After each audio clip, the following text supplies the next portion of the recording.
Hello everyone, this is part 5 of What If Naruto Traveled Back in Time and Changed, and I hope you guys enjoy this video and to like, to subscribe, to share, and check out the playlist, to see more comment down below. Now let's start the intro. They call me a god. They call me a god. They call me a god. Join my membership, the perks are great. It's in the description. Fugaku Uchiha was sitting in his study inside of his compound going over some paperwork. He kept being distracted by his thoughts as most of his thinking power was diverted to thinking about their unknown adversary, ally. The neighborhood watch had communicated with him multiple times in an attempt to help the Uchiha and warn against the darker plans. The ultimate result, the Uchiha clan was still in a state of unrest, but the coup was no longer a realistic option. It started with Mastermind's not-so-veiled call-out in the council meeting just over 4 years ago. 2 months after that, Elemental Postal Service, a high-class messenger service known for the discretion, delivered 2 scrolls to the Uchiha clan. The first was a letter from Mastermind basically telling Fugaku to get his clan under control or the neighborhood watch would do it for him. It also informed Fugaku that a rogue Uchiha claiming to be Madara was the one that caused the Kyuubi attack, with a side note that the Hokage and elders knew this fact. Fugaku had scoffed at the threat because nobody could threaten the might of the Uchiha, but knowledge was power, and this knowledge could threaten everything the Uchiha had in the village. Luckily, Fugaku noticed that the information had not been shared with the Hokage or anybody else in the village. For the last 4 years, the neighborhood watch had communicated with him alone and gave him the chance to fix his clan. The second scroll contained ideas for getting the Uchiha back in the good graces of the village along with notes for a seals that would be sure to help with his police force, the truth seal, a prisoner seal and an imprisonment barrier. This meant that the anonymous organization knew that the Uchiha were the main providers of seals and police security for Konoha. Despite the urge to rip the letter to shreds, Fugaku forced himself to heed the warning and accept some of the advice. The result of listening to the neighborhood watch was mostly positive for Fugaku and the Uchiha clan as a whole. For 4 years, sporadic, one-way letters would arrive at Fugaku's front door from the same mailing service. The messengers never spoke about their clients and all attempts to look into the neighborhood watch proved futile. He heard that they had helped sooner, a fact that the Konoha Council had taken very personally, and recently that they took out Gato in Wave Country.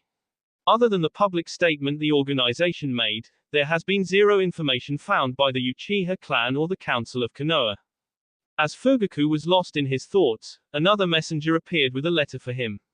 He took it with a brief thank you and waited for the messenger to exit his compound before opening it. His eyebrows continued to rise as he read the letter before suddenly shot to his feet. Fugaku, your efforts over the last 4 years have not been in vain.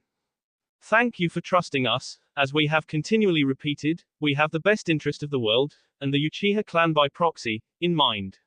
For your efforts, I offer 2 things this time. First, you are invited to sit down with one of our agents in Wave. We offer you this as a sign of trust and we expect you to come with minimal security. We have been told that Mikoto and Shisui are trustworthy, so feel free to bring them. Tide's End Restaurant at noon on August 30th. Second, we have taken steps to help the Uchiha reclaim their rightful place in Konoha. We have hamstrung Danzo, your main opposition in the council, and will continue to do so. You will be happy to know that Hiruzen is considering grooming Itachi for the role as his successor. Keep your elders in check and keep doing the right thing. See you soon. Your friendly neighborhood watch. At the same time, in Water Country, Mei Terumi, the commander of the resistance in the Kiri Rebellion, was disturbed from her planning by one of her most trusted shinobi. Lady Mei, we have a messenger here from the Elemental Postal Service with a sealed message for you. Ao said in a professional tone. Mei looked up and smiled. Thank you, Ao. Please let them in. She didn't even question how the messengers knew where to find the rebel base. That postal service was incredibly precise, and they never spoke out of turn. The organization compensated their messengers well and every messenger was equipped with anti-interrogation seals that were supremely effective. Plus, nobody wanted to cross them because the leaders of the mailing service had posted warnings of retribution in the form of intelligence that could cripple most nations. After accepting the scroll from the messenger, Mei let the man rest in the rebel base for the night and opened the scroll. What she read blew her mind. To Mei Terumi, I hope your rebellion is going well, we are rooting for you. We are the Neighborhood Watch, and we are working to bring peace to the elemental nations. I know this is our first time reaching out to you, but please give us a chance. As for why we are reaching out to you, we want to give you some information and provide some assistance in your efforts. First, the Mizukaji Yaguro, Jinchuriki of the Sanbi, is under the control of a powerful genjutsu placed on him by the same rogue Uchiha that used the Kyuubi to attack Konoha. What you do with this information is up to you, but Yagura's reign of terror cannot continue. Second, do not send Zabuza out to gain funds. We recently neutralized Gato and he will no longer be able to supply Yagura.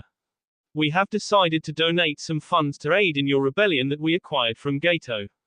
They are sealed below, enjoy. Finally, after killing Gato and all of his thugs on his ship, we discovered a couple survivors from Kiri.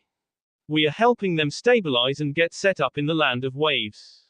If and when you win your just rebellion, feel free to come and speak to them. I will tell you that most of them do not wish to return, but we will not deny you the right to make your pitch. We are rooting for you.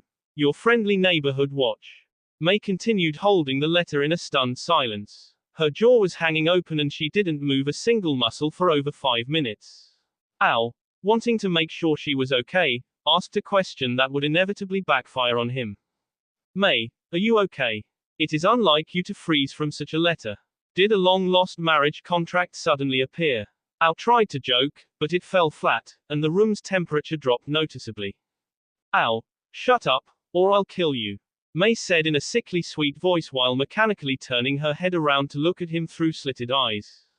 In Lightning Country, high up in the mountains and above the clouds, at the peak of his village, I was in his office doing bicep curls as he looked through his window out onto his village. It has been an interesting couple of years since the Hyuga incident. It wasn't a good memory for him, but he did what was required of him as a leader and resolved it in a manner that did minimal damage to Kumo. I wanted Kumo to be seen as the strongest hidden village, but he did not believe in his father's methods. There was more to strength than bloodlines. As he was finishing a set, his beautiful secretary Mabui entered his office. Lord Rakage, there is a messenger here from the elemental post for you. Her voice was every bit as beautiful to Ai's ears as she was. Very well, Mabui, send them in, he replied while trying to give a soft look to the dark-skinned beauty. After accepting the scroll and taking a seat behind his desk, Ai began to read, and he didn't know whether to be pleased or enraged. To Ai, the fourth Rakage. Ai, we apologize that our birth onto the world stage could be seen as an action against Kumo. It was not our intention to make an enemy of you, but your father's methods will no longer be tolerated, no matter who attempts to employ them. We have watched you over the 4 years and are pleased to see you are a man of honor, so we are giving you an opportunity to work with us for the betterment of the elemental nations. In an act of good faith, and as a matter of apology, we offer you some seals that we have shared with other trusted parties. In the first seal, you will find instructions for creation and implementation of a truth seal. We believe that the world would be a better place if people were more honest. Second, we share with you a privacy barrier that will also negate any listening or surveillance devices. How and where you use them is up to you. Before we go, we would like you to reconsider the exchange program that Konoha had proposed. It would be a move in the right direction for the new generation to see foreign shinobis as potential friends rather than simple opposition. It is ultimately your decision, but we can assure you that if you take this leap of faith, you won't be disappointed. We look forward to working with you. Your friendly neighborhood watch. In Earth County, Onoki was a short old man with a big, bulbous nose and quite a bit of power. He held the dust release bloodline, and he was the only shinobi in the elemental nations that could fly. Unfortunately, he was getting old, and time was taking a toll on his body. He sat at his desk, fuming mad, as he read the letter that was just delivered to him. To Onoki of both scales. Hey there old man, we are the Neighborhood Watch and we wanted to offer you a cautionary warning. An up-and-coming organization of noob ninjas has probably approached you. They go by the name of Akatsuki, and they are the ones that persuaded Deidara to join their cause and forsake Iwa. Just thought we would let you in on that little nugget of information. Second, if you still think it would be worth using this organization of powerful shinobi, then you would be in direct opposition against us. While we are working to make the elemental nations a better place, their organization's goal is to capture all 9 Jinchuriki. You do not want to know what would happen if they managed to succeed. Please, keep Han and Roshi close and inform them of this threat. Finally, rather than simply piss you off, we have sealed a gift for you at the bottom of this scroll. We hope you enjoy it. We will reach out to you soon. Your friendly neighborhood watch. Onoki had half a mind to disintegrate the letter and ignore the warning.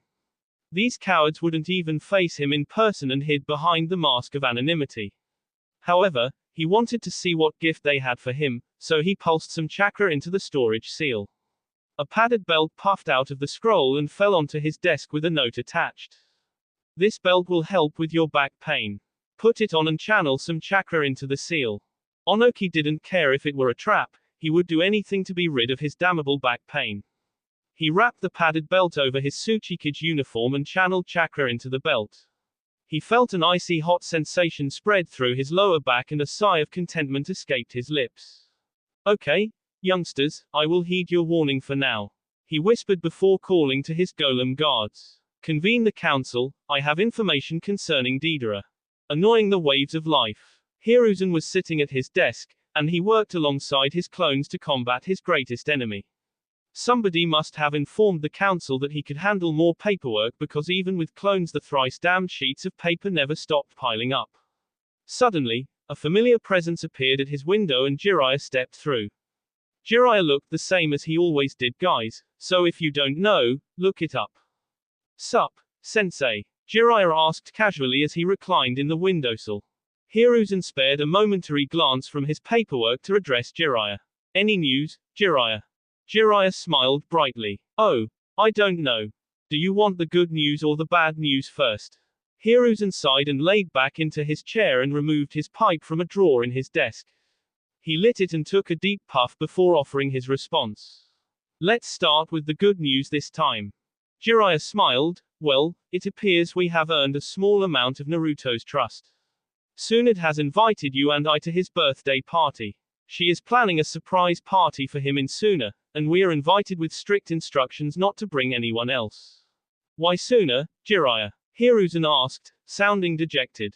Why has Naruto and Tsunade done so much for a village that is not even theirs? Why would a Senju host a birthday party in Suna?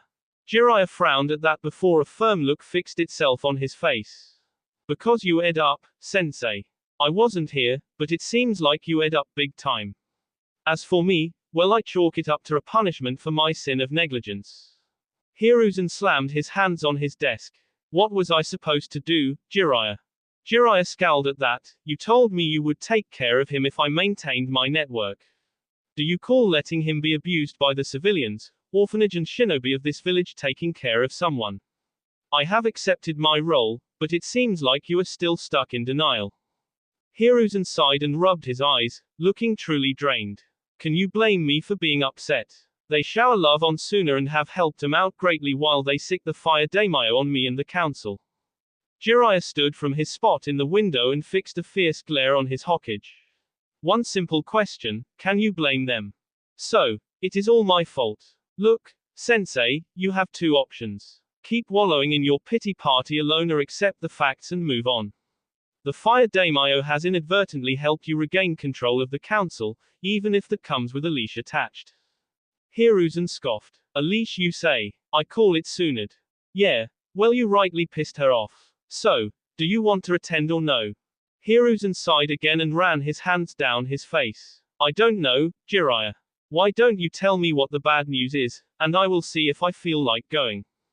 Well, the neighborhood watch has basically made their move and spoken to most of the village leaders, as far as I can tell. Not only that, but they gave out seals to Kumo and Suna.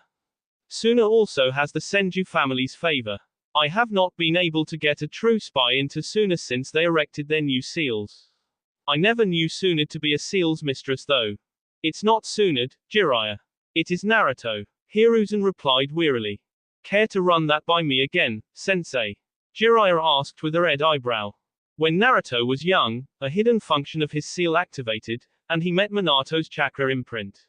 Evidently, said imprint imparted him with knowledge. He gave me an enhanced privacy barrier when he was only 5. It seems like he has given much more to Suna. Jiraiya started laughing uproariously. Oh, Kami, sensei. Now it is starting to sink in just how much you ate up. Ha ha ha. Well, he isn't giving it to Suna for free. They are paying him quite well. Hiruzen hardened his eyes at that. So, they are paying him for the seals. Yup. From what I know, the Senju family has offered sealing services to Suna and Wave almost exclusively. From what I was able to extract, Naruto or Tsunade also helped Suna develop a sealing department. In addition, the Senjus are selling seals to improve the quality of life to the public. Any idea what kind of quality of life seals? Hiruzen asked, completely overwhelmed by the information. Jiraiya giggled. Well, they are working with merchants to sell sealed brass, temperature-controlled outfits, and rumor has it they are getting into weapons as well. They have amassed quite a fortune, on top of their clan's inheritance. How are they doing all of that? That would require many seal adepts or journeymen to accomplish all of that. Hiruzen asked incredulously. Jiraiya shrugged in response. I don't know, sensei. What I do know is that you need to let go of your baseless grudges and get back in the good graces. Not only is it in Konoha's best interest, but it will be disastrous if you don't. Very well, Jiraiya. Leave me. If I am to take a week-long vacation, I will need to finish this blasted paperwork. Land of Waves, August 30th. Naruto was preparing himself for the meeting with Fugaku by a meditation session in his garden. His tiny body still couldn't handle absorbing nature chakra, but he enjoyed playing with it. He would let some flow through his coils before ejecting it back out. It felt like a delicate dance with a fearsome opponent because the power of Mother Nature always threatened to overtake and overwhelm.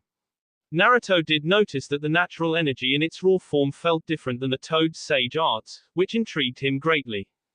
Tsunade was sipping on a cup of coffee as she watched the incredible child in front of her. Sure, he wasn't really a 9-year-old, but her mind often forgets that fact when she watches him train. One thing is for sure, he is her grandson, and she would do anything for him.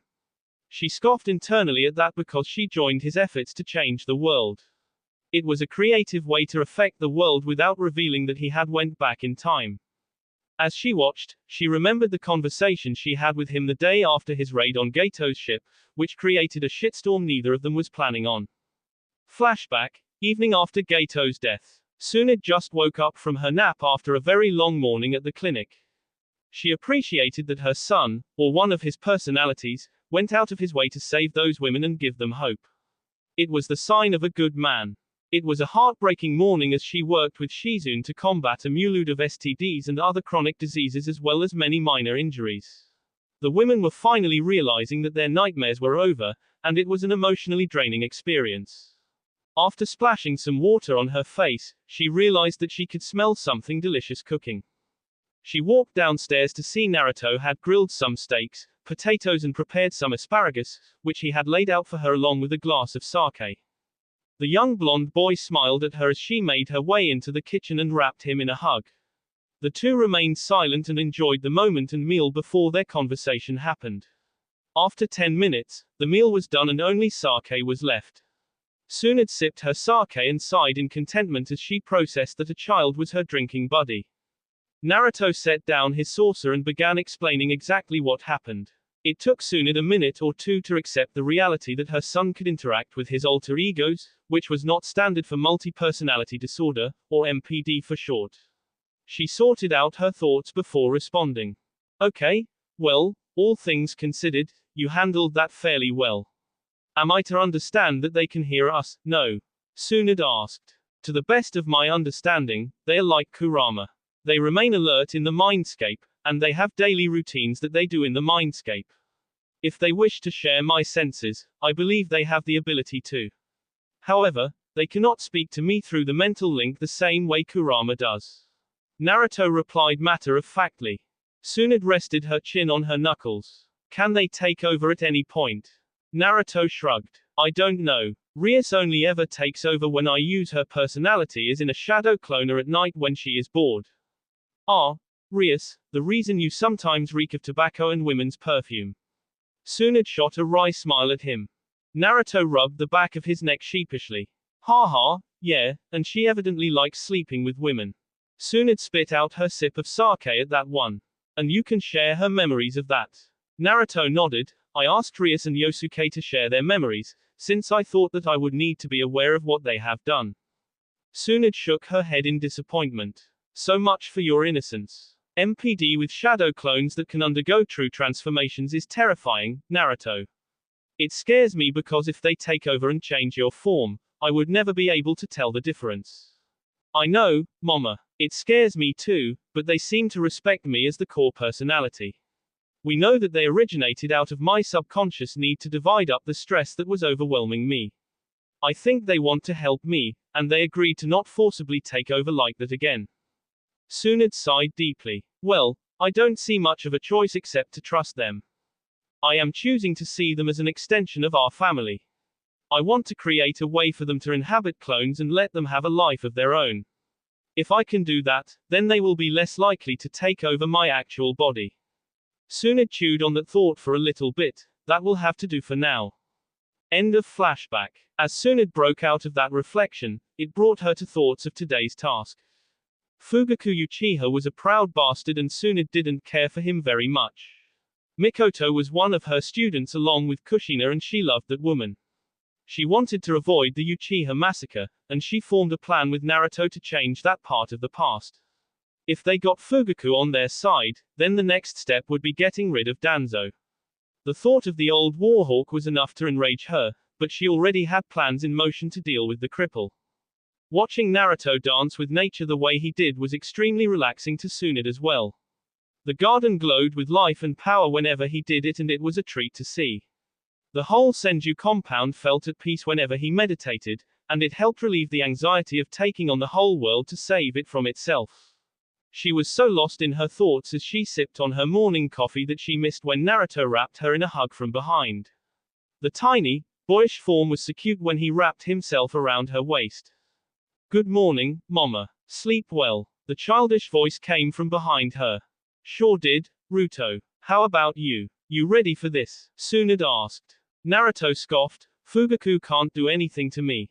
Even if he uses those monkey marbles, Q will help me out. Plus, we are helping him, whether he realizes it or not. Tsunade hummed at that. What are you going to talk to him about today? Naruto smiled mischievously. Well, Yosuke, or his new, less recognizable transformation, is going to help him save his own clan and warn him about the rogue Uchiha. I will give him a small gift to stoke his pride and keep him on our side. You okay with recommending Itachi for next Hokage? Absolutely, bud. If he can save me from all that paperwork, then good riddance. The only reason I took the last time around was because you begged me to. Knowing that I accomplished that dream once is good enough for me. Tsunade responded before asking, what gift? Well, you know how ninjas like sharp, pointy things. Well, I was going to give him a prototype sword. One of my experiments that we covered from the Uzumaki vaults. The seals weren't applied during the forging, but I engraved them on a chakra metal weapon, so they should still be effective. Naruto provided the answer nonchalantly. Yes. Fellow readers or listeners, Naruto and Tsunade went to Uzushio and they were able to recover the clan scrolls. If you couldn't tell from my writing, I don't feel like making training montages or doing anything so repeat. If the training is important to the story, it will be in there. The telling of the Uzushio exploration will come later. That raised alarms for Tsunade. Are you sure you should give him an Uzumaki sword? I have removed the clan emblems and all of the swords from the armory were of high quality. It is no Benihime, but it will prove effective at stoking his ego. Fine, but be careful. Tsunade gave in, as she always did to her grandson. 2 hours later, Yosuke was waiting in the Tide's End restaurant in a booth that let him keep his eyes on the door. He changed his transformation to look more like Hakuro from a manga that he liked to read called Tensura. Naruto thought that the Uchiha clan head would respect an older form, especially as a representative of an anonymous organization. Fugaku entered the restaurant with Mikoto and Shisui at 11:55 am, which was a good sign. Naruto didn't think he would need to be overly concerned, but he did have clones hanged as customers and Tsunade was on standby. He watched the Uchiha family sit down at a booth in the center of the restaurant. Naruto stood up and walked over to their table. He tapped Fugaku on his shoulder and motioned to the booth at the back of the restaurant. The group migrated back to Naruto's booth, and he set up a privacy and genjutsu barrier before addressing his guests. Yosuke smiled disarmingly at the Uchiha trio. Thank you for making the trip here. We are grateful that you trusted us enough to bring your wife and nephew along as well. Fugaku remained stone-faced as he inspected the stranger. May I ask you to introduce yourself before we begin? Yosuke smiled at the clan head. How rude of me, I am Yosuke, I am part of Wave's neighborhood watch. Fugaku nodded, not missing the implication that there were more branches of said organization. Pleasure to finally meet you. I am Fugaku, this is my wife Mikoto and my nephew Shishui. Yosuke nodded, yes, we are aware. Now, would you like to start with information or a gift we prepared for you? Fugaku looked intrigued, but Mikoto spoke up. Actually, Mr. Yosuke, if you wouldn't mind, would you share why you are helping the Uchiha clan and not the rest of Konoha? Yosuke frowned at that. Didn't our organization stop Kumo's attempt on the Hyuga? Mikoto smiled coyly at him. Yes, you did. However, that still doesn't explain your intentions or reasons behind them. Mikoto, that is enough. Fugaku began to chastise her before Yosuke held up a hand. It is quite all right, Fugaku. This world is a harsh place and trust does not come naturally. To answer your earlier question, Lady Mikoto, I believe you are the reason our leader chose to intervene. All Uchihas raised an eyebrow at that before Mikoto spoke. Could you explain that a little more? Yosuke shrugged casually. I could, but I am not aware of all the reasons myself. We knew that the path the Uchiha were heading down led to ruin and we didn't wish for that to happen. So, I guess we will start with information. Fugaku, have you been able to temper the elders' agitation? For the time being, it is not an easy task, especially now that we are on the edge of the clan district. His stoic reply left Yosuke wanting. Okay, well, I need to warn you of a threat that may attempt to take advantage of the divide. There is a member of an organization called the Akatsuki that wears an orange spiral mask with a black cloak adorned with red clouds. This man calls himself Madara Uchiha, but we are quite certain he is not Madara. The normally stoic clan wore shocked looks on their faces, before Fugaku stuttered out, Mad, Madara. Yosuke nodded, yes, but he is an imposter. We are still looking into their organization, but so far this imposter is responsible for the QB attack and for controlling the fourth Mizukage with the power of his Sharingan. His visual prowess is exceptional, and he is quite a fearsome opponent, one we are not ready to engage at this time. Yosuke sat back in his chair and watched a variety of looks play over their faces. Naruto knew that he would have to give more than he got, which was okay with him because he didn't really need anything at the moment. There was rage, denial, sadness and finally resolve on Fugaku's face before he responded. So, it was definitely an Uchiha that caused the QB attack. If the villagers ever found out, Fugaku began, but saw Yosuke raised his hand. We do not wish to abuse you with the information. It is a warning for you that anything to do with the masked man will lead you to ruin. Yes, he is mostly responsible for your clan's fall in station, whether the villagers know it or not. I recommend you share this with your elders, but that decision is up to you. Mikoto was crying now out of anger, so, it was an Uchiha that took my best friend away. Do you know where he is? Her Sharingan had flared to life out of anger, but she was calmed by a hand on her shoulder from Fugaku. Fugaku turned back to Yosuke and fixed him with a stern gaze. Yosuke, I am sure you understand my skepticism, but I accept your warning. It would be helpful if we could meet your leader and understand why he is using his power to help us. In good time, Fugaku. In good time I am sure that our organization will step into the light. If it sets your mind at ease, we are using our resources to help a great many people. You are not unique. We are doing it to prevent the destruction of the world. I know it sounds incredulous, but our leader has an amazing ability, and he is using it to put out fires before they ravage everything we hold dear. Shisui whispered, in a state of shock, could it really lead to the end of the world? Yosuke nodded sadly, a weariness filled his eyes and shocked the Uchihas.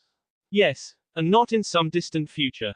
If we took no action, it would have ended with the Fourth Great Shinobi War in less than 10 years. Jaws hit the table as the Uchihas processed the information. Are you telling me your leader can see the future? Fugaku asked, completely shocked by the implications. I will reveal no more than I have already, which has been quite generous. Tell me, Shisui, have you awakened your Mangekyo Sharingan yet? My leader wishes to know. Fugaku growled, nobody is supposed to know about that. This so-called organization had truly terrifying information-gathering abilities. Mikoto calmed him down. Is it necessary for him to know? It is not a matter of if he will awaken it, but when. We believe he has already, and his particular eye will put him at risk. The Koto Amatsukami is a terrifyingly powerful ability, and it will be coveted by many, especially an old cripple in your village. Yosuke replied in a disarming tone. Fugaku stood and pounded his fist on the table as his Mangekyo Sharingan flared to life. Enough games. How do you know about the Mangekyo and Shisui's abilities? How do you know any of this? And what does Danzo have to do with anything? His voice roared in the tiny privacy bubble and caused small shimmers on the translucent barrier. Yosuke sipped on his water before responding. I do not know how he gathers his information. I simply follow my instructions and believe in our mission. If this old man can help save the world, then he will do what he can. So, Shisui has activated his eyes, that is good. To answer your last question, that decrepit old fool is the reason your clan's prestige has fallen so far. He is your main adversary in the village, and if he ever got his hand on Shisui's eyes, then it would lead to the ruin of the leaf. Fugaku was incensed and Mikoto had grabbed his hand firmly to drag him back down into his seat, but that didn't stop her from fixing a glare on Yosuke.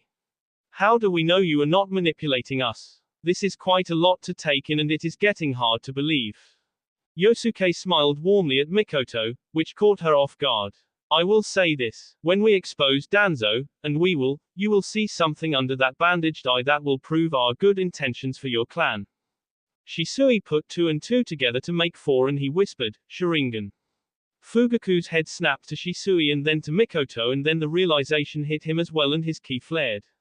Yosuke put a calming hand in the air in an attempt to calm him down, which was moderately successful. This is a powerful privacy barrier, but if you continue then it will falter. Yes, he has a Sharingan eye. I request that you let us handle this through the proper channels. We have already rendered the cripple impotent, and we are being thorough enough to make sure the slippery bastard cannot escape. Yosuke's calm tone did nothing to calm Fugaku down. The clan head had his arms crossed in front of his chest, narrowed eyes, and he was almost constantly growling lowly. Mikoto was attempting to keep him calm and Shisui was glaring off into the distance.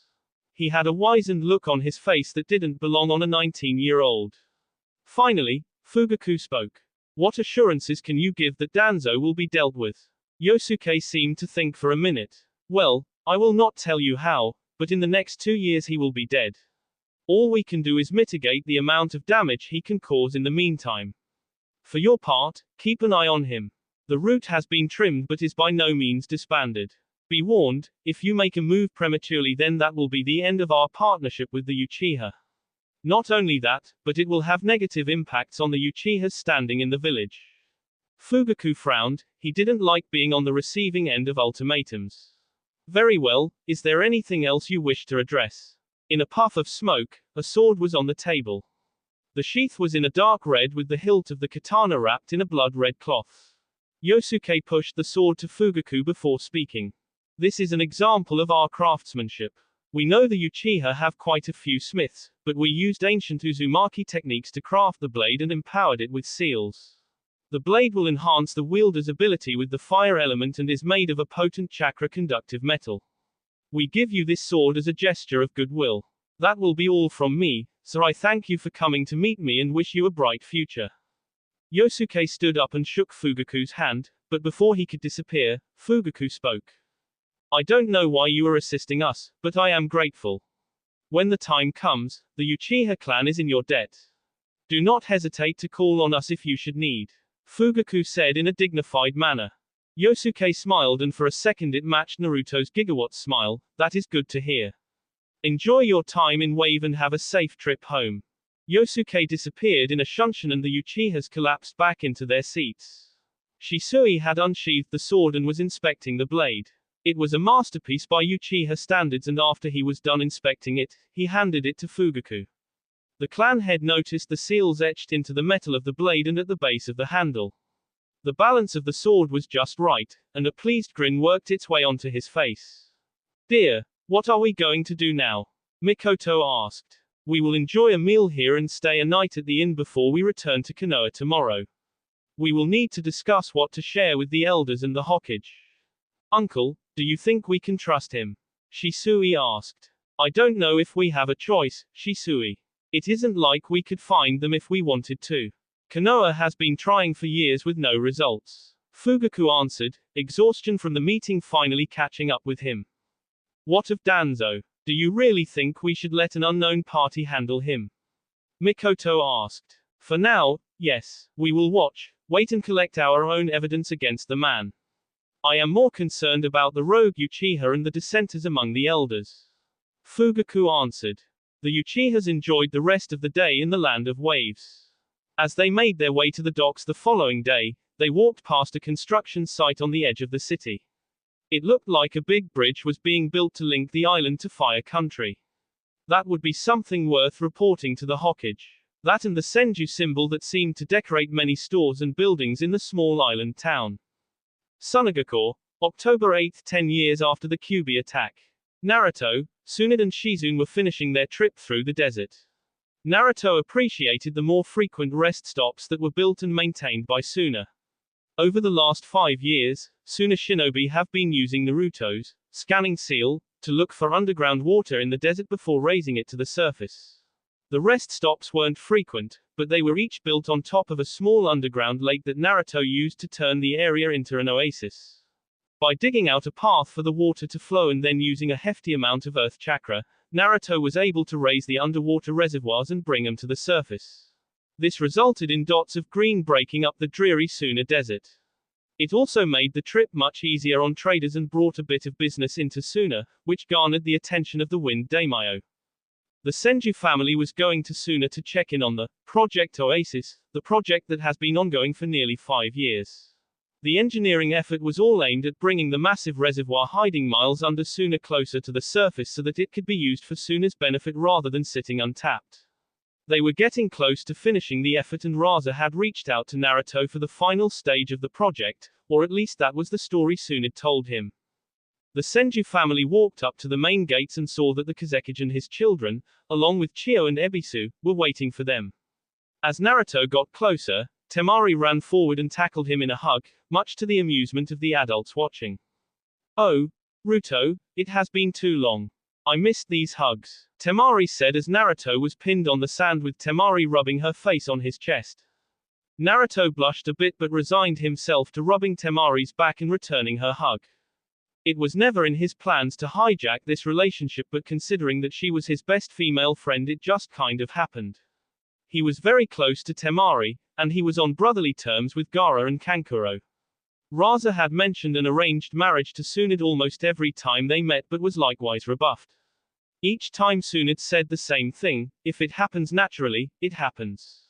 I am going to let Naruto choose who he loves. Heya, Temari, how have you been? He responded as she continued glomming him. I have been good. I will graduate from Suna's academy this year and become a kunoichi. My wind training is going really well too. We will have to spar later. She responded excitedly.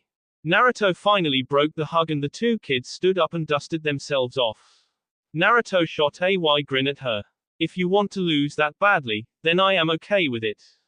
She slugged him in the shoulder in response. Don't make me unseal my fan. And you really should respect your elders, nobody likes a brat. A brat, you say? Well, this brat can still take you to the cleaners, fangirl. Naruto answered her challenge blow for blow. Temari threw her hands in the air. Gah. Fine, do you always have to have the last word, Ruto? Temari was using a strangely childish and pouty tone as she said this. Naruto waved her off and shrugged before walking over to the adults.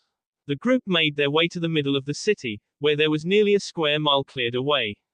This was going to be a man-made lake and it would provide a much-needed relief to the desert heat. As they approached the center of the cleared-out area, which was nearly 50 feet lower than the edge of the soon-to-be lake, Naruto noticed the 50-square-foot hole that descended into the depths of the desert. The head engineer walked over to the Senju group and shook hands with each member. He turned and bowed to the Kazekage before speaking. Lord Kazekage, to what do we owe the pleasure of your visit? The man spoke in a professional and submissive tone. Relax, Toji, we are just here for a status update. Naruto is most interested in the progress we have made. Raza replied in a relaxed tone in attempt to calm the poor man down. Oh, very good, very good. Well, Lord Senju, we have steadily raised the lake and the top of the water is only 100 feet down. This is going to be the main spout and we have reinforced the ground that has been cleared out so that it can sustain the weight of the reservoir. Naruto was impressed by that. That means they had completed the movement of the water and now all they had to do was pump it into the man-made lake. That's awesome, Toji. You have done amazing work on this. When will the pumping begin? Well, the Kazekage insisted we wait until after. The man was halted by Raza, who had his hand covering the man's mouth. He looked at Naruto apologetically. Sorry, Naruto, we are trying to keep it low-key. Village secrets and all that. Naruto wasn't buying Raza's strange behavior or pathetic excuse. As he looked around at his group, he noticed that nobody was making eye contact with him. Okay, spill it. What is going on? Tsunade forced a smile on her face. Nothing, kiddo. Why don't we go enjoy dinner at the Kazekage mansion? Naruto shrugged before speaking. Okay, well, let me know if there is anything you need, Toji. I would be more than happy to help. I can't wait to jump in the lake. Kankuro started giggling perversely as he rubbed his hands together. Yes, yes. Suna will finally have a swimming area, which means girls in swimsuits. A combination of Gaara's sand and Temari's fan left bruises on Kankuro's chest and head. Naruto shot a deadpan look at Gaara. This is our brother, what has gotten into him? Gaara nodded sagely. I do not know, Naruto. Father explained that it is most likely the effects of puberty on a boy that is obsessed with women's products and dolls. They are puppets. And it isn't makeup, it's war paint. Kankuro whined while shooting a betrayed look at his father, which earned a round of laughter from the group. 2 days later, around noon, Temari roped Naruto into putting on a blindfold because she wanted to give him his birthday present. Naruto did his best to suppress his senses because he didn't want to cheat and spoil his surprise. Suddenly, Naruto felt the familiar feeling of a shunshin and moments later Temari's excited voice filled his senses. Okay, Ruto, you can take your blindfold off. Naruto removed his blindfold and saw he was on the edge of the no longer empty lake. The lake was filling up at a slow pace and Naruto saw that the citizens of Suna were gathered around the edge of the lake and cheering as it filled up. He saw Tsunade and Shizune standing behind him with smiles on their faces and Temari wrapped him up in another big hug. It is all thanks to you. I convinced Daddy to wait until you made it back so that you could enjoy the moment with us. She whispered in his ear, clearly excited and grateful to see something that would bring life to the desert city. Nah, Temari, this was a village-wide effort. I didn't do this, Suna did. I am glad I was here for this though. A peaceful smile rested on Naruto's face as he wrapped an arm around Temari's waist. To his consternation she was only getting taller than him, despite his healthier eating. The group watched the lake fill up for 20 minutes before Temari took Naruto's hand and walked him back to the Kazekage mansion. They took their time and greeted the people of Suna, who watched the cute sight with smiles on their faces. The Senju name was held in almost as much honor as the Subaku name in Suna now and everyone seemed to think the pair were destined to be together. Temari convinced Naruto to stop and buy her dango, which he naturally obliged. They munched on the delicious snack and memories of the crazy snake lady flitted through his mind. He didn't know why he shivered, but he did. Naruto was sad that Anko died to Kabuto early on in the war and he never got a chance to know the beautiful Kunoichi better. Yet another thing he would have to change in this life. After dango, Temari walked hand in hand with Naruto back to the Kazekage mansion with Tsunade and Shizune trailing them with shit-eating grins on their faces. They finally made it back to the house and Temari opened the door and insisted on Naruto going in. After casting a sidelong look her way, Naruto walked into the house. Inside, Tazuna, Kaisa, Tsunami, Inari, York, Kinji, Madame Shijimi, Kaori, their daughter, Jiraiya, Hiruzen Sarutobi, Raza, Yoshimaru, Gaara, Kankuro, and the wind daimyo Hoto and his wife, who was like 20 years younger than him. There were also a number of friends he made in Suna that this author doesn't feel like specifying. Surprise! They all yelled as Jiraiya summoned toads that blew party toys and threw confetti. Foul. Thanks guys, you got me. Naruto said with a smile on his face. He turned and looked at Tsunade, who nodded to him with a satisfied, motherly smile on her face. We wanted to do something special for you, brat. So, I worked with Raza to set this all up. The daimyos insisted on coming, so don't blame me for that. Kinji let out a hearty laugh. Kinji was a samurai general before he took over from his father and became daimyo.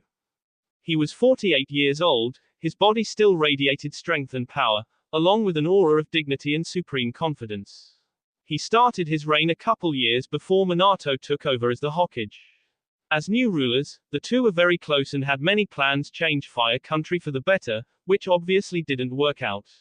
Since meeting Naruto, he has paid very close attention to the boy, especially since he was the next daimyo of Whirlpool by birthright. Don't be like that, my boy. Of course, we would make it out to this special event. Kinji said in a boisterous voice. Especially after how much you have helped us with those seals of yours. Madame Shijimi ran up and demonstrated why Tora always ran away as she glommed onto Naruto and shoved his head into her cleavage. Yes, there is no way I would miss this. You are practically family, after all. The loud woman then got quiet and whispered in his ear. Plus, those brass you gave me were life-changing. I will be ordering hundreds more, feel free to charge whatever you like. A nearly suffocated Naruto's answer was muffled by the woman's bust, but his up and down motion told the woman that he got the message. She let him go and Naruto took in a big breath of air. Naruto heard snickering through the mind link and Naruto sent a projection of Guy and Lee's eternal sunset, which rapidly stifled the sniggering fox. After Kinji and Shijimi, Hoto and his wife made their way over. Hoto was not like Kinji, he inherited the throne early from his father and had zero combat experience. Naruto honestly didn't like the man, but he had been working to make sure he sent missions to Suna when it was appropriate to do so. He remembered Gaara telling him that was one of the main reasons Suna had joined the invasion of Konoha. Naruto plastered a smile on his face and greeted the Wind Daimyo. Lord Hoto, I am humbled that you chose to join me for my birthday. You never told me about the beauty of your wife though. Naruto dipped his head in a show of respect. Oh ho, Lord Senju, always such the charmer. This is my wife Tiri and her beauty is second to none in the land of wind. The chubby man boasted. Naruto turned to Tiri, it is a pleasure to meet you, Lady Tiri. I am sure you are just as beautiful inside as you are out. The woman let a melodious chuckle escape her lips from behind the sleeve of her kimono. I could say the same to you, young Senju. I am truly grateful for all you have done to help our country. I can barely recognize this village anymore. Hoto cut in, yes, Suna is in an age of prosperity. Look, my boy, you simply must come and visit me and my family at our estate in the Wind Capital. I would love to hook you up with my niece. Naruto tried to maintain his smile as he replied. You honor me by your invitation, Lord Hoto. I will see if mother would allow me a break from my training. It is nearly time for me to return to Konoha and she has ramped up my training quite a bit. Oh ho, very good. I will be sure to speak with Lady Tsunade. Enjoy the rest of your party, my boy. Hoto replied dismissively. Naruto relaxed and let out a sigh as the stodgy politician finally left him alone. He caught the apologetic smile of Tiri as she walked away. Such a shame a lady like her had to settle with a guy like that. Kankuro clapped Naruto on the back and Gaara put a friendly hand on his shoulder. I always hate dealing with that fat bastard. At least he has gotten better since you came to Suna. Kankuro whispered in his ear. Indeed, he is nearly enough for me to give in to Shukaku's wishes to paint my sand with his blood. Gaara added in a dry monotone, which earned a weary look from Kankuro and a laugh from Naruto. He ain't worth it, Gaara. You have too much to lose. Let him be and we will work around him. Naruto whispered over his shoulder to Gaara. As he was talking to the Subaku brothers, Naruto locked eyes with the Hokage and knew that he should probably get this over with. He walked over to Tsunade after saying goodbye to Gaara and Kankuro before he gestured with his head toward Hiruzen and Jiraiya. She simply nodded in a resigned fashion and put a comforting hand on his shoulder as they walked over to the two Konoha shinobi. Let's take this to a more private room. And you two will be quick with it. Today is about my grandson, it isn't about you two. Tsunade said in a hushed tone saturated with a warning neither of the two men could ignore. After the two agreed, they walked out of the living room and into the guest room upstairs. Naruto weaved through hand signs and placed his hand on the door after everyone entered, which surprised Jiraiya. Sensei told me you were good with Fuinjutsu, but it is still surprising to see that. Jiraiya said, shaking his head. Naruto deadpanned at him, I have been able to do that since I was 5. So, grandfather, what did you want to say? Jiraiya froze while Tsunade slapped her hand to her face. As Jiraiya remained in a gobsmacked state, Naruto turned to Hiruzen. So, old man, I saw that the accounts were reimbursed. Thanks for that. Hiruzen suppressed the grumbling he wanted to do. He had to fight tooth and nail against the stingy council to get that money back. Kinji's insistence had played a key role in helping Hiruzen succeed. You are welcome, Naruto. I do hope we can move forward from here. Sure. New chapter and all that. Just make sure the new chapter isn't a repeat of the past. Old man Kinji told me you got rid of the civilian council, or at least the worst parts of it. Naruto replied in a neutral tone. Hiruzen cracked a smile, yes, that was one positive to come from all of this. The civilian council was reduced in size and is solely an advisory body. Multiple council members were arrested for theft, abuse of power and other such crimes. Will you be coming back to Konoha after this? No. I will continue my training and return for the final semester. Gaara will be one of the exchange students for that semester and I will be there to help him through it. Naruto's tone remained constantly neutral, as did his facial expressions. Jiraiya finally snapped out of it and his wide eyes stared at Tsunade, who had her arms crossed under her bust and looked at him neutrally. Is he? Tsunade sighed, yes, Jiraiya. He is not only your godson, but he is also your grandson. I told Sensei not to tell you because it is a family matter. Hiruzen winced at the implication that he wasn't family. Minato was our lost son, and we never knew. While we are on the topic of lineage, I can tell you that Uncle Tobirama was your father. I don't know about your mom. Jiraiya fainted at the information overload, and everyone just let him process the information on his own. Tsunade turned her gaze to Hiruzen, and tension built in the room. Hiruzen was the first to crack. I apologize to both of you for failing to protect Naruto. I justified it in my mind that I couldn't show favoritism and that the village came before one person. I was wrong and I apologize for my failures. Hiruzen bowed his head to the two senjus. Naruto cut off Tsunade's growl by taking the lead. Relax, old man. My anger with you has faded. It is right there, under the surface, but it will continue to fade in time.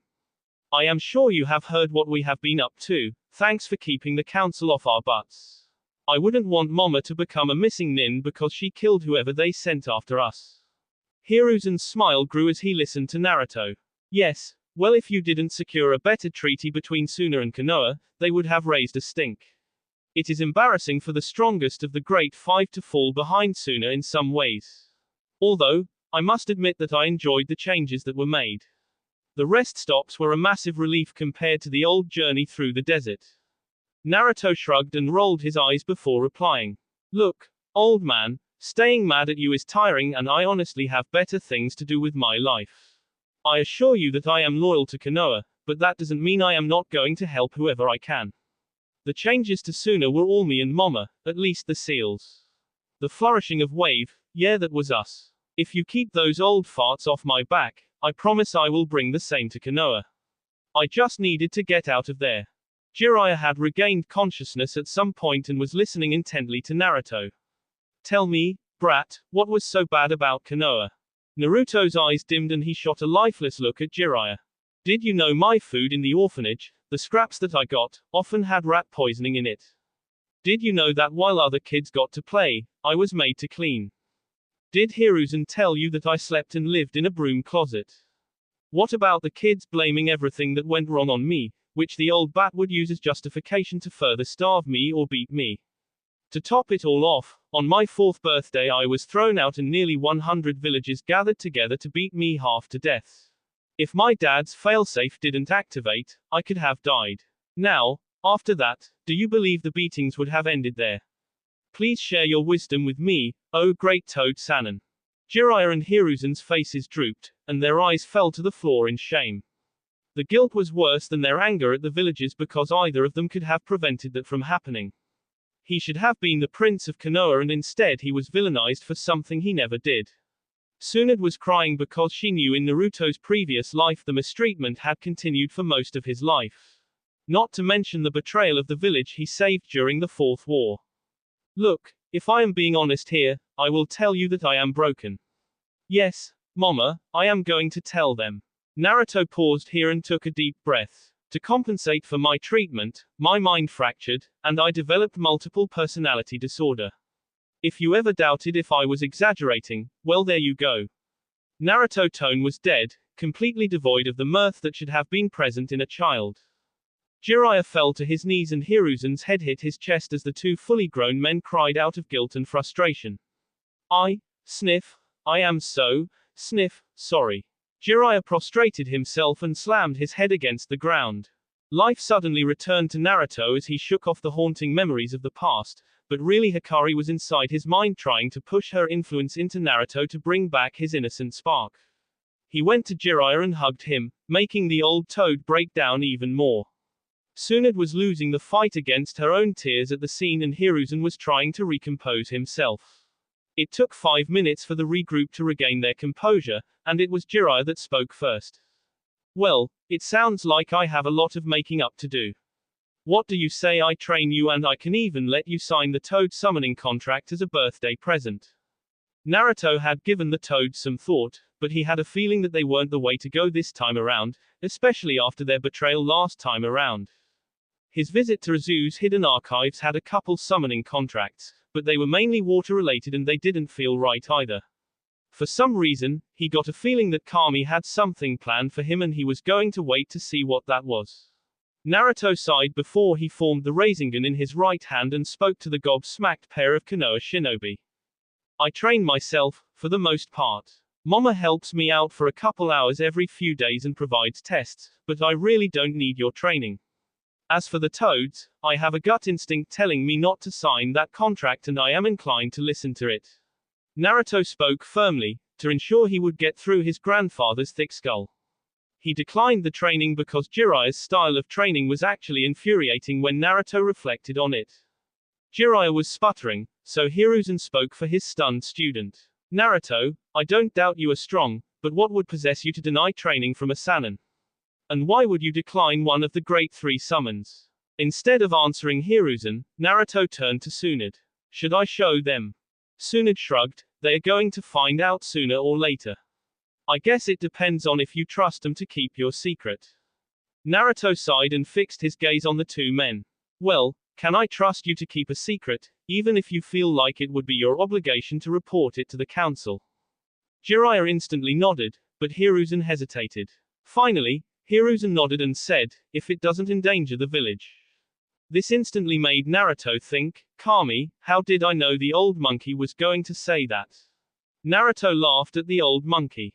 Damn, old man, you are so predictable. Village this and village that. Whatever.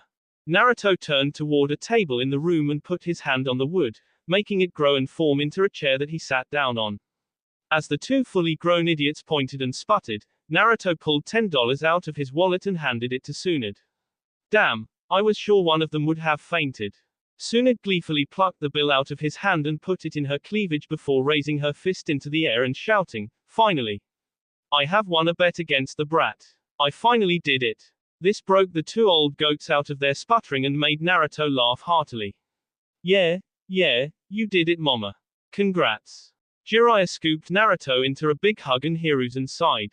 Of course you would have the Mokuton. My grandson is awesome. My grandson is going to have a harem for sure.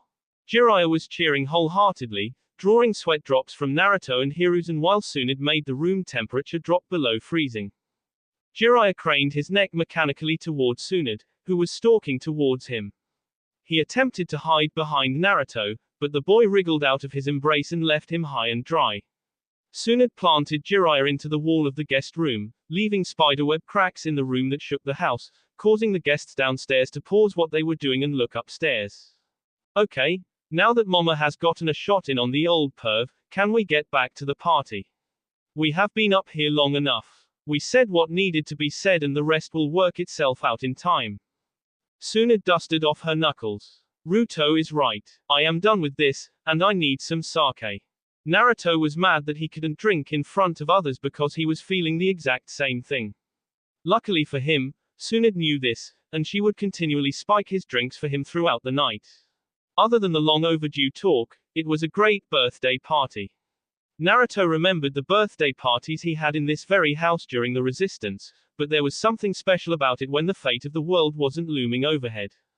He spent most of the night dodging glomming attempts from Kaori, a friendly reminder that she is the Fire Daimyo's daughter, and Temari. He enjoyed hanging out with Gaara and laughing at Kankuro's antics. He wished he still had the childhood innocence to enjoy the games the Suna kids were playing, but he didn't feel like forcing himself on his birthday. That was when a wood clone formed out of his back and winked at him, which caused Gaara to raise an eyebrow. Naruto shrugged it off before making 3 more after issuing mental orders that they were to retain his form. After Kurama, Yosuke and Hikari escaped their confinement, the party became livelier as the guests were intrigued to see 5 blonde birthday boys running around. They barely noticed the small differences in speech patterns and mannerisms, but Naruto enjoyed the celebration a lot more after that.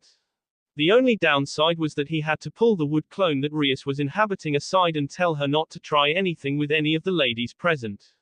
It was weird for Naruto to see himself giving himself puppy dog eyes, but he remained firm, especially after seeing how she hit it off with Teary. Kurama ran through the backyard of the Subaku estate like a true child. He still wasn't used to getting out of the seal and it was so invigorating for him to be out in the real world. Naruto laughed as kids attempted to follow Kurama as he dashed through the trees Naruto had grown for his friends. He was sitting on the patio and watching the party when Kinji came and sat next to him. You know, Ruto, when I first met you, I could tell that you were bound by a great destiny. It was the way you walked and carried yourself, like the weight of the world was on your back but you were already used to it. Tell me, how can I help you help Fire Country? Wow, straight to the hard stuff, eh Lord Kinji? Naruto answered sarcastically.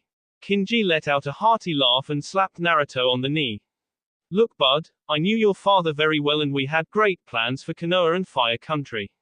After seeing what you have done for Suna, yes, I know it was you, I have zero doubts that I should trust you. If you ever assume your role as Whirlpool's daimyo, you will understand that talk like this happens at these kind of events. Naruto chuckled before responding. Look, Lord Kinji. Kinji held up a hand and Naruto heeded his request for silence. Please, buddy, when it is the two of us just call me Uncle Kinji or something less formal. I have people blowing smoke up my ass every day of the year, I don't need it from you. Fine, Uncle Kin, I will do that.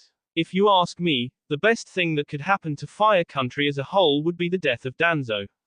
I know that may sound morbid and extreme, but you asked.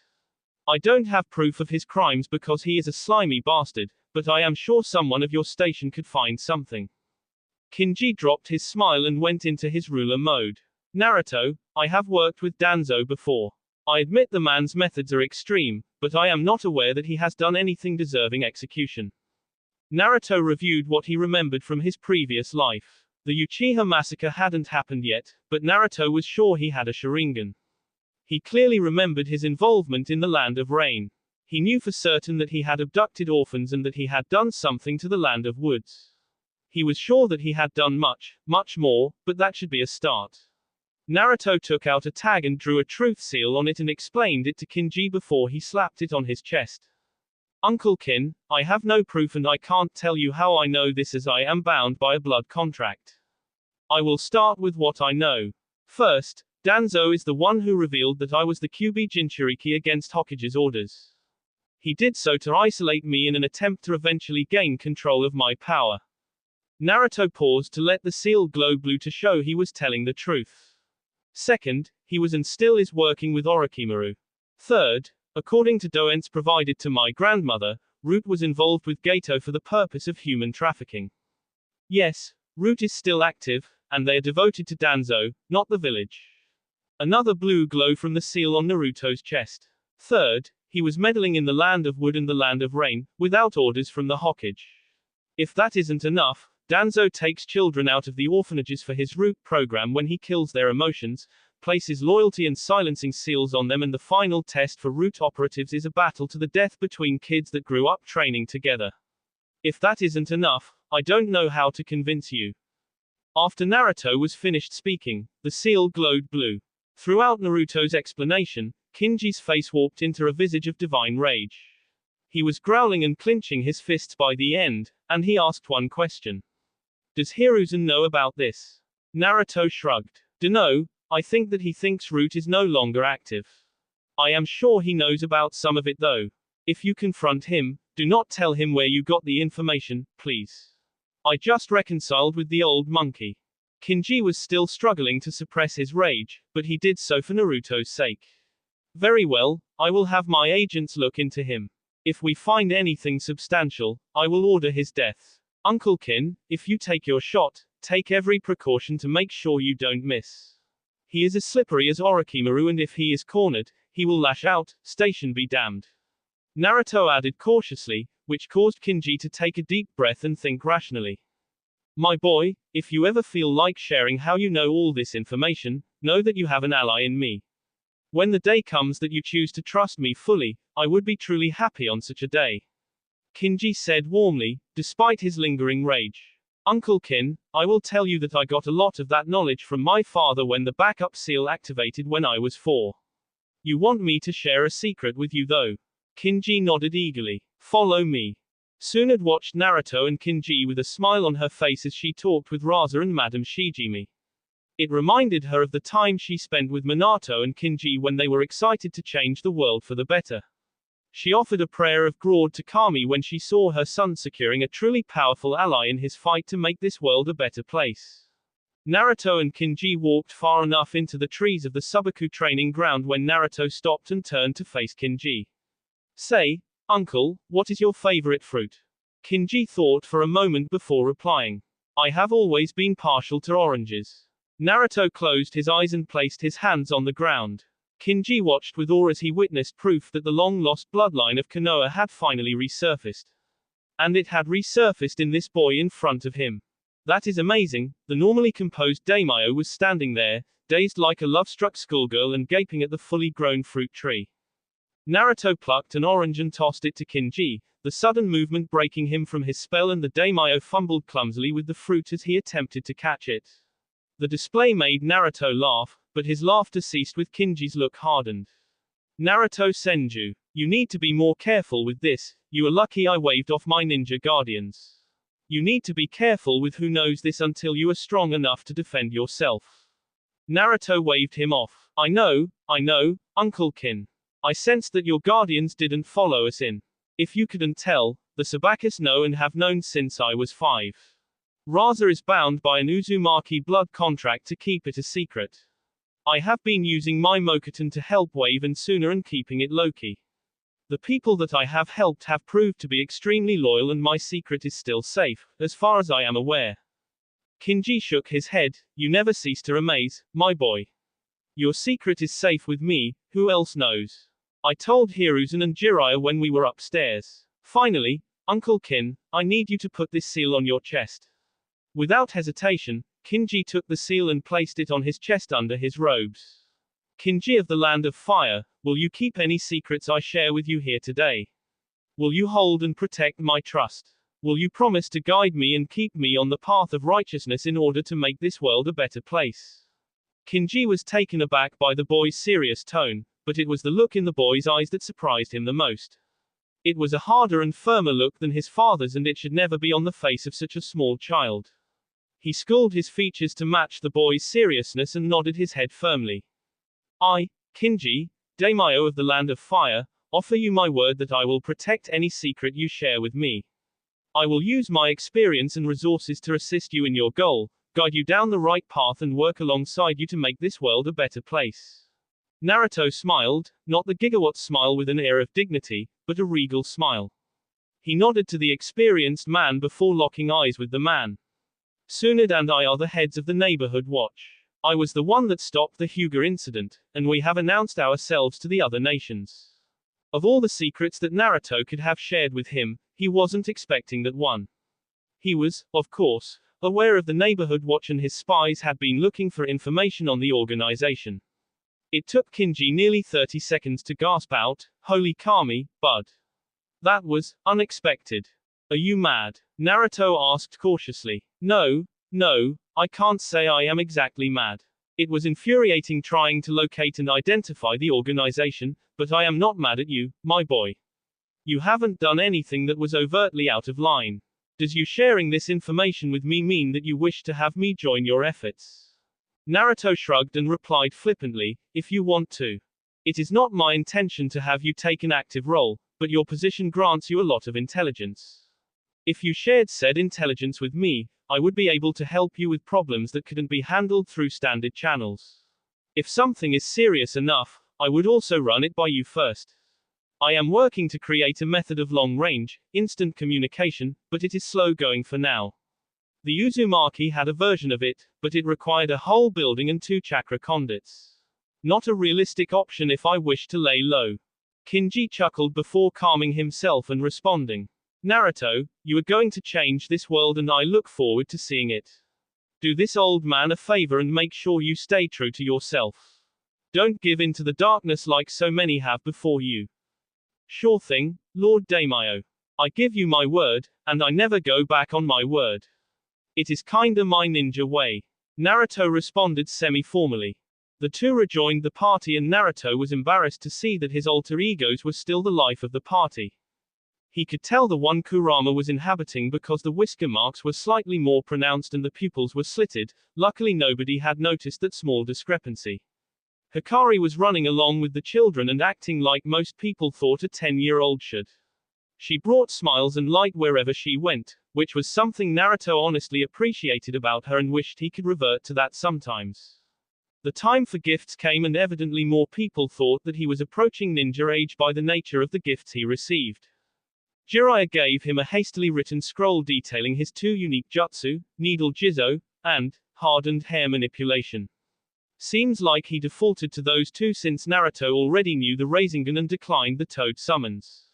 Jiraiya was broken up about that, but he didn't plan to let the issue go. He planned on dropping in on Tsunade and Naruto from time to time before he returned to Konoha. Tsunade and Shizune collaborated to get Naruto a whole new combat outfit and a haori that he could wear over his civilian clothes. The outfit was a weighted, black tank top that was reinforced with seals and would replace the need for mesh wire. In addition to the tank top, they gave Naruto a black combat jacket with orange lining that had multiple pockets in the front of the vest, chakra conductive threads and an auto-sizing seal on it. On the back of the jacket, there was a hood that could be used for stealth ops since sun-kissed blonde hair wasn't exactly stealthy. The outfit came with chakra conductive braces and shin guards as well as short-length black boots with hardened tips. Naruto gave both women a massive hug and a gigawatt smile. The Subaku family gave him a Suna armband that designated him as an honorary citizen of Suna. This would grant him visiting rights to Suna, even when he became a Konoha shinobi. Hiruzen suppressed a scowl when he saw this, but he knew he had nothing that could prevent it from happening. That right required the review of both lands' daimyos, which meant Kinji and Hoto has already approved it. Naruto winked at Temari and promised to use it to surprise her, which made the sandy blonde girl blush furiously. Hiruzen got Naruto a set of premium kunai and shuriken. He didn't know the boy that well and felt it was safer to keep it simple. Kinji and Madame Shijimi gave Naruto doentation announcing him as the heir to the land of whirlpools and showed him proof that they were the acting custodians of the land until his 18th birthday. Hoto gave Naruto a set of high-quality, handheld battle fans called sensu. Naruto appreciated the sentiment since the people of Suna knew that he was a wind user, but he honestly planned on giving them to Temari. The rest of the gifts weren't noteworthy, but Naruto appreciated the fact that he actually had people he could call friends in Suna. After the big birthday party ended and everyone left, Naruto used the rest of his time in Suna to bond with Temari during the day when Gaara and Kankuro were in the academy. He was leagues ahead of her in wind manipulation, but that didn't discourage the blonde kunoichi. She loved Naruto's company, and he was a great and patient teacher with her.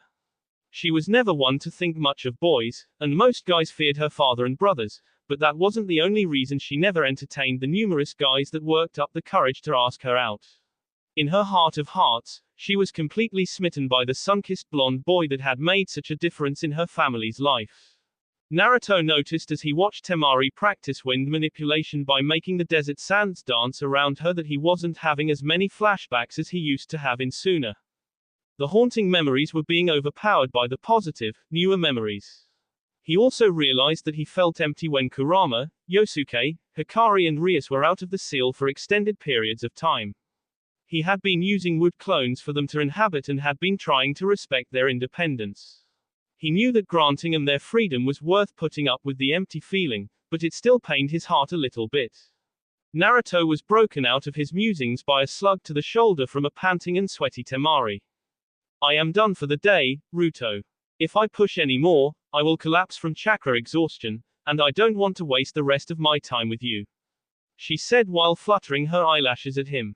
Naruto rubbed the back of his neck sheepishly. Oh. Okay Mari, whatever you want. You don't have any genin duties. Naruto knew that she wasn't assigned to a team, and she was on the reserve roster so that she could join a team with her brothers when they finally graduated, but she still had duties from time to time. No, you know Daddy always clears my schedule when you are in town. The tomboyish blonde suddenly looked sheepish and put on hand over the other in front of her stomach before she shot a shy look at Naruto.